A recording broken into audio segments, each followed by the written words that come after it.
Tying in with the release of Key and Peele's debut this weekend, Keanu, is the 1942 classic horror film Cat People. Because cats. Get it? Welcome to Death to Cinema. I'm Stephen Maltmanex. And I'm Brian Gillis. Like most people, we love going to the theater and catching the latest releases. However, it can sadly put a big dent in your wallet. Fortunately, living in the digital age makes the viewing possibilities endless from the comforts of home. Many of these films that you can see right from your couch, we're ashamed to say we miss, despite labeling ourselves cinephiles. So join us as one or both of us cross off a title from our list of shame. It can be an all-time essential classic, or an underrated piece of cinema that's worth giving a shot. Hell, it might just be some trashy film we want the others' opinion on. So sit tight and join us as we pay off our debts, $1 at a time.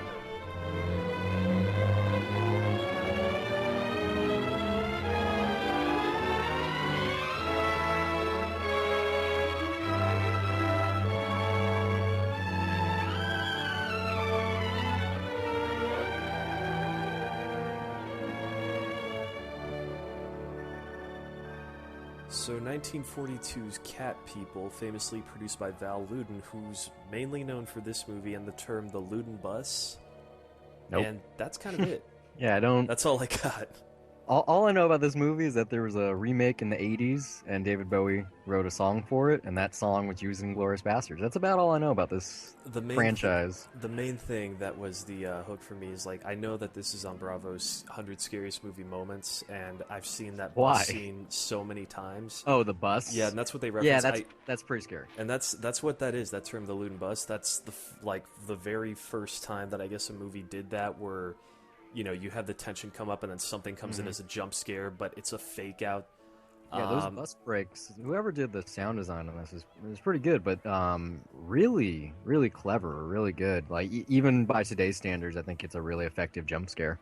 I think it's effective. It didn't get me this time just because I've seen that scene individually so many fucking times. But this time, I did not get any to sense. see... I didn't get any sense of the atmosphere whatsoever. Like, I know it's there. I've always known that it's there, and I can appreciate that scene. But it's just one of those things that I know what's going to happen, so I felt no suspense whatsoever. You get to see Arena walk with shit on her heels, though, which is pretty cool. Right before that happens. It's funny because I did research after this, or like just a few reviews, like even on Letterboxd, and this is still very well regarded just as a horror movie. You know, some people prefer this compared to some of the Universal Monsters classics. I can see that. I mean, I definitely got a more spooky vibe from this than from the Lon Chaney Wolfman, for instance. I have not seen that one, but I don't know. I find that, Dracula or even Frankenstein, those are movies with no score whatsoever, and they got much more effective atmosphere. I definitely got enjoyment out of this, but as a horror film, I just did not buy the mythology whatsoever. So anything that people appreciate, the use of suggestion imagery, playing with darkness, making people think of what's in their mind, it did not get to me at all. Like, I see that there's, very darkly lit shots of a panther or Arena, but it did nothing for me. I did get enjoyment out of it, and, the big tie-in for this is that Keanu is the release that's coming out this weekend, so, movie's centered around a cat. This movie's called Cat People. I think I'm going to get just as much laughs out of both one, because I was definitely laughing at the absurdity of this, mainly because it is so 40s. Yeah, some of this is dated pretty horribly. So much of it. I mean, just the romance, which, there's some really good... No, banter. The romance is okay. There's some good banter at the beginning, like how they I like meet. that meet cute. Yeah, that opening shot from the cage, you pulls out, you show her drawing, and then she doesn't know how to throw, paper into the trash. But and there's that whole like anti-littering propaganda moment that happens. Here's one thing, though, like, this script is so contrived. Like, this is a pet peeve of mine in horror movies where, like, let's say something like Paranormal Activity or any haunted house movie, and this is like a popular complaint, is when someone is in a situation where they should get out, but they stay in it anyway. And this guy is so oblivious to it. Like, she takes him to the apartment, which, by the way, like, really big-ass apartment. It's a brownstone. 40s, yeah. I mean, it's kind of, well, this movie's ridiculous on so many other levels. She tells him this story, like, this old folk story, he does not run. Like, he has the cue to leave when the bell rings, but yet he doesn't go. He's like, "Oh, I'll come back for dinner." Wait, Gets to be her, honest, gets wait, her. wait, wait. Hold up. Gets her a pet. Which is afraid of her. So they switch that out, and then a scene after that, they're just hanging out in the dark, and they're talk. He just admits that he loves her, and she says she feels the same way, but she bothers him, and he's just God, you know what? I'm gonna paraphrase it. It's kind of ridiculous. Like, she's hesitant. And he's like, but you said you loved me. Well, you know what? You're noble and you love me and you're gonna marry me. He like there's no will you marry me. He just straight up says you're gonna marry me and you can tell our kids all those fairy tales that you're interested in and it'll be cute. And I'm just yeah. I mean, it is 40s, but really, what the hell? Like, did you react the same way? No, I mean, I'm thinking about the time period. This is shortly after the Great Depression. This is during World War II as well, but I mean, Yeah, just that but scene, it's like the absurdity, even for the time, I'm thinking like, and I'm sure there's actually think pieces of how this is about female sexuality repression because it's, she really does not have any say in any of her own actions whatsoever throughout the movie, except for when she is literally about to hurt somebody.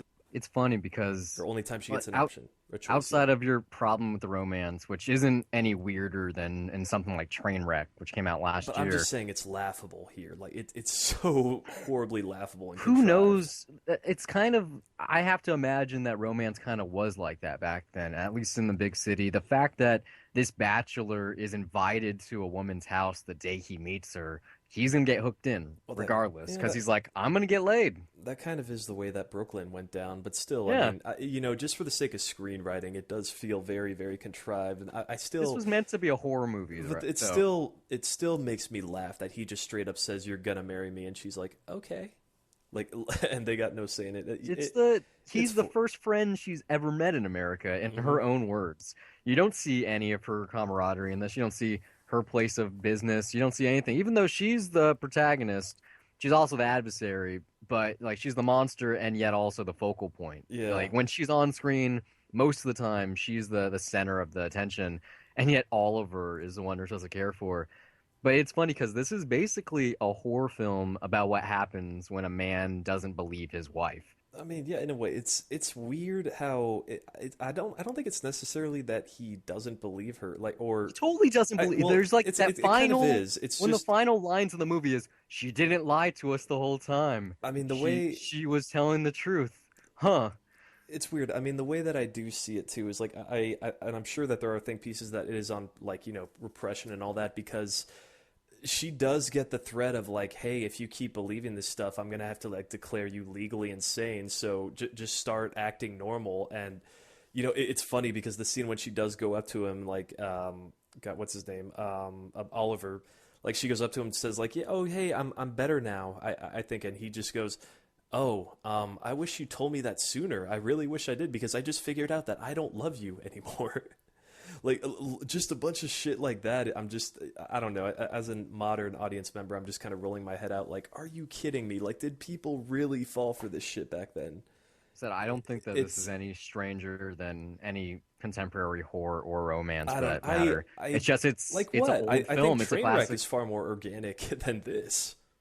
Okay, As odd of a pairing as a it is, it macho does man appeal. wrestler where all the punchlines are that he's gay. People John have some. Cena was funny in that movie, but almost every single punchline was "I like dick" or "I'm into men."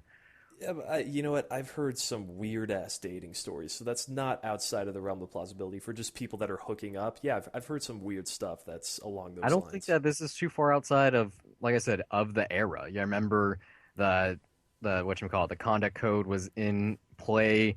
The censors were having to do a certain thing. I said it earlier. There's For a entertainment of the era, sure, but yeah, I don't but know how the era actually was. I mean, there's a bunch of stuff from back then that people say, no, that's not how it was. Even from back then, they were criticizing it. well, this was so popular. It spawned a sequel and a remake. Hmm. It's playing at the Alamo, right? Isn't No, that how you saw it? No, no, it's no. picked it on a whim. DVD, yeah. Um, No, because Keanu's coming out, and I was thinking cat well, movies, and there's like other. that You was could on have the picked list of shame. Roar. You could have picked Roar maybe, or Cats and Dogs, or Josie and the Pussycats. yeah, That's actually, why I was asking you about that, but then I figured no, that's a Brian Gillis pick. I that's a want good to movie. This one has been on my list for so long, and I wanted to get to it. I did enjoy it, but I mean, yeah, the romance is kind of ridiculous. One more thing, and then I swear I'm done on this topic. But one of the moments where I just laughed like out loud is, the moment when Oliver just starts saying, "I've never been happy," and then his friend Alice just starts crying randomly. He's like, "Oh, what's wrong? I I just hate to see you unhappy, and I love you, and now you know it." Like, That's happened to it's me really before. bad 40s melodrama. Like, there's stuff that I love. I mean, yeah, the okay, the romance in A Matter of Life and Death. Yes, like that does just happen. That you can say that works within the time, but you compare it to that, like this just feels so much cheesier and so much more melodramatic and contrived. Like it's just even if you want to accept it as being part of the day, I just don't think it's one of the strongest examples of that time. I want to see this remake because I know it's lauded for being good and an improvement on the original. Plus, it's a teenager instead of an adult woman. But I'm curious if that abstinence angle, the message here about, oh, I can't fuck, let alone kiss my husband. I'm pretty sure it's there in the 80s more so because I'm guessing it's an R-rated remake. I hope, I like, don't see why it wouldn't be. the reason I want to see it is because I hope it's a high school movie about like first love and a guy, like kind of like a Carrie thing where like the guy doesn't like her and then she makes out with him and then she kills him or something like that. I think it could be really good. Like I said, I'll watch it. Maybe we'll do it on the show later. Interesting summary of Carrie right there. Well, I'm saying that's not Carrie. I'm saying that No, it would be like a I Carrie spin get you on though. high Like, yeah, school and love. I could. I don't know if that's what it is at all, but that'd be cool. I would want to It'd see be cool, that. right? Yeah. Yeah, I really like the cat stuff here. My cat was actually in my room for the first half of the screening, and he ironically left when that kitten that Oliver buys her started hissing at Arania. I was like, oh, he must not like her either. He left to the room. But the way like they tie it into some biblical stuff is like likened to a leopard. These are kind of like leopards, but From the not really. Zookeeper, Yeah, which like how they. Mhm. really, I don't know. It's funny. He's literally just there for exposition. Like I really find it funny that he's just singing "Nothing else to do, nothing else to do." Like I don't. A weird song. It just seems like I He's wonder a if good filler if character. that's just supposed to be there as like some sort of joke, like they're self aware or something. I got good laughs out of it though. I mean, the whatchamacallit, the waitress has a similar line Yeah. when she's like, "Do you want to get chicken gumbo?" "No, I'll take coffee and pie." And then she walks right before she leaves the scene. No one wants chicken gumbo. One I love that is just right before that, the janitor that just keeps on like Yeah, her ashing cleaning herself herself. while she's Yeah. cleaning the floor. I did think that this got a little spooky towards the end, with that swimming pool scene in particular when it starts becoming more of a cult film, and there isn't like a payoff in something like The Howling or Teen Wolf even. Um, American Werewolf in London. They didn't have the technology back then. They didn't have the ability, but the way that they shot it with the shading and with the lights and with the shadows, even there's a couple of superimposed one, pretty good. Like I think it could rile up an audience even still, even if it's just riling up for laughter. I It is fairly effective for being a creature I feature. don't know, somewhat. I mean, it's again, it's like I see that what the effect is supposed to be, but I'm honestly just more upset that she didn't die right there in that swimming scene, and I kind of just found that scene more hilarious, if anything. I was barely impressed, like, or not really impressed at all with any of the aesthetics. And I can acknowledge that at the time that this came out, that it was influential, but it really, like that moment, I enjoyed it, just not in the way that I think I was supposed to. And I think that is most of this movie for me. More or less. I mean, I wouldn't say I enjoyed it, but I also didn't disenjoy it. It's a pretty brisk movie. Was it like 74 minutes or Yeah, something? I mean, and It rarely just chokes on itself. Like it's moving right along. They there's a lot of meet, they stuff get that's married, contrived. something Like happens. every plot point practically is forced. I don't think, yeah, you can chalk it up to the time, but it's like it just doesn't feel organic. And there's movies of this time that just do. So I can't really necessarily use the period as an excuse, even though like it I don't know, it sort of is. I mean, the thing with the key, I thought that was kind of a lame excuse, honestly, just to set up that ending, which is not much of a payoff at all. So it's not. I mean, that the way it ends isn't much different than American Werewolf in London, really. Yeah, but I don't know. Just when it happens, I'm just kind of like, oh, so that's it. Like it felt like it was building up to something, and it didn't. It ended with the crazy bitch dying, and the new couple being able to live happily ever after. It's Yeah. exactly what they wanted. You know, she was self-destructive. She didn't heed the advice of her psychiatrist. Those sequences were pretty cool. I liked her nightmare that she had right after, like pretty cool audio sampling they do to reuse the earlier dialogue as like a just like a single phrase to kind of like push it into her head, push it into your head. By the way, talking about sampling, I really love the non-diegetic way they're able to incorporate the score towards the end, where what's his name? Oliver is listening to a record of the actual score, and he's like, "I don't want to hear this right now," and they turn it off, and he leaves the room. I love when a movie does that. I mean, usually it's something like it's a montage, and then it cuts to the end of it, and someone is listening to the song on the radio still, or something Yeah. like that. But I really like the almost meta nature here, because the score isn't that great. It kind of sounds like a nursery rhyme, you Like I know? can barely remember it, honestly. Dun, dun, dun, dun, dun, dun, dun. Like that's it. Like it'll It's probably stick for a little bit because I'm pretty sure it's going to be pasted over the intro for this episode, but yeah, like I believe it. I don't remember the score like at all whatsoever. I mean, that just anything aesthetically that I should appreciate this movie, I don't remember. I mean, I again, that's the biggest thing that resonated with me is the laughs. I mean, my favorite moment in this movie was when the phone rings in the office and Alice picks it up, and then when Irina hangs up, she just Alice just hangs the phone back down, and then she just looks at the cat and she goes, "John Paul Jones, don't you hate it when people do that?" Just because honestly, like I thought that was legitimately funny because who hasn't had that happen? Like especially when they're at work, and it's so annoying when people just give you prank calls like that and they just hang up. yeah, it Like kind of I thought sucks. that was pretty funny. He was.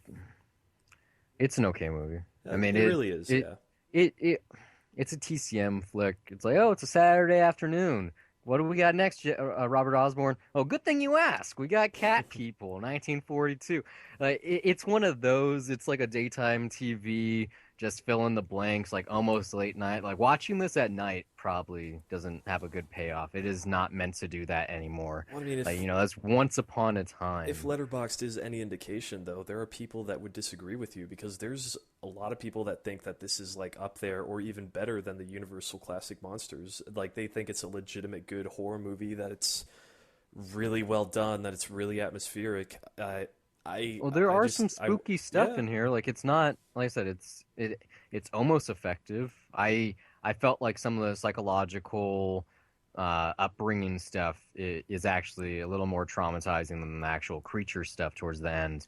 Like for instance, like just in terms of public opinion, do you think this film had a negative impact on how people perceived Serbians? Like uh, she's so surprised Especially that during there's World War II.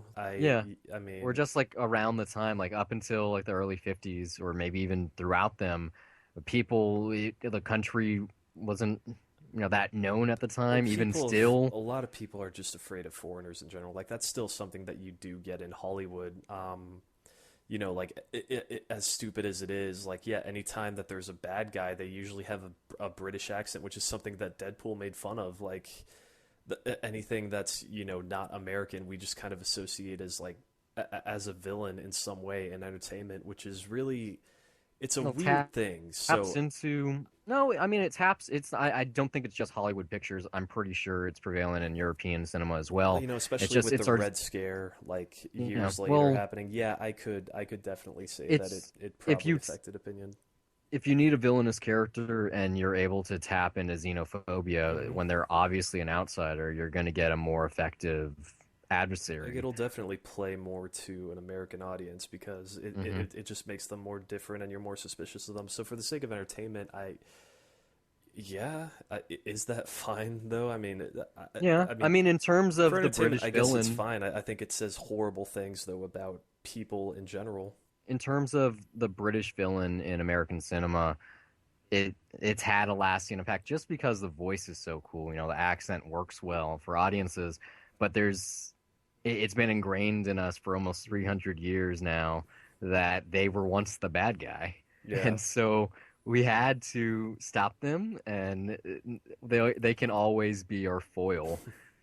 But yeah, I already said I kind of like this movie. I won't buy it for a dollar. I know you won't either. No, but I kind of like it as well. I think just for different reasons. It's just Hmm. I found my way to enjoy it. I wish I could appreciate this as a horror film, but I really do think that it comes down to the mythology. Just when It's she really explains effective, yeah. that fairy tale or folk Hmm. tale of just of how About the mountains and the about the cats, cats and yeah, the. it's like it Mhm. did nothing for me, and I really just I could not take that seriously. It's not that it's bad. It's just that I just heard it. I was just kind of like, okay. Yeah, whatever. It really did not impress me or pull me in any way. So that's just my viewing experience. But I mean, at the same time, I try to watch anything that's a classic in the context of its own time. And this one, I don't know, I just couldn't because there's little things like that romance, or if you even want to call it that, just the relationship. Like it really, it really just I couldn't help but look at it in a modern context and kind of laugh at it. It's but like I said, I'm pretty sure that there are think pieces.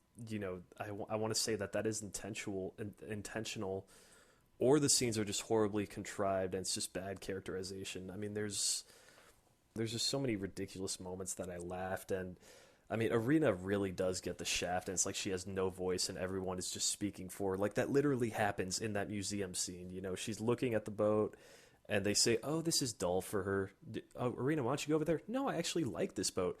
"Why do you want to send me away?" "I don't want you to send you away. I think you're bored and I think you should go somewhere where you're more interested." Like that's literally, a moment where they're just shutting her up and she's not getting any say whatsoever. So I think watching it through that lens could be more interesting, and that's something that I thought about later on after the fact. So maybe if I watched it that way, I might enjoy it more. I'm even more curious actually now to search and see if there's pieces like that out there. If there's an old movie, if there's any movie, there's something on the internet Somebody's written about it. about it, yeah. Someone's written about it. It's So I probably on guarantee Letterboxd. if you're looking for an argument, you'll have one be found. I I mean I perceive not in the same way you do, but just classic Hollywood stuff in a different light. It's fun for me because I've seen so little to watch something in monochromatic cinematography to see the way light is used because it's more obvious. Um, just makeup and the hairstyles and the wardrobe choices. These, you were talking about the brownstone, how big it was. Like I thought that was cool and impressive. Like it is a time capsule. They were still, getting the use of camera back after sound fucked everything up. And so to see the kind of audio mix that they're doing, and in the beginning, for instance, that guy with the music box, when Hmm. he walks closer to the camera, it gets louder. Like just little things like that weren't, it didn't blow me away or anything. I'm like, oh, like, like a mental note, like, oh, by 42, and it should be obvious because, it's the same year Casablanca came out. It's like they were pretty good at making sound films. Yeah, I mean, because you've seen The Invisible Man, like you forget it with that Yeah. movie because I don't think it sticks out at all. But you like watching that, you forget that there is no score in there whatsoever. The original Frankenstein, no score. Dracula, no score. Like really early films in the 30s. Like I don't think it's really till King Kong that there was that Max Steiner score that was just wall to wall and it was just constantly moving and it was fast paced. I mean, like it's really not till the mid 30s that yeah, like score lent itself a lot to just the atmosphere of a movie. But yeah, here especially because it's 10 years after those some of those Universal classics, like this feels like a step down to me.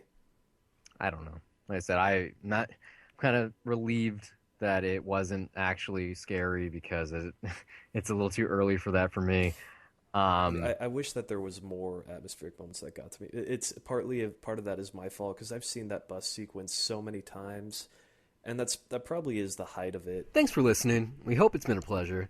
If you like this show and you want to hear more of our wonderful voices on a weekly basis, check out 2 Cents, a recap of what's happened in film, TV, and tech news. We're also on the titular Dollar Review Show, a spoiler-free critique of new releases or anything we've discovered on our own, whether that be TV, music, etc. You can find all of our content at dollarreviews.net.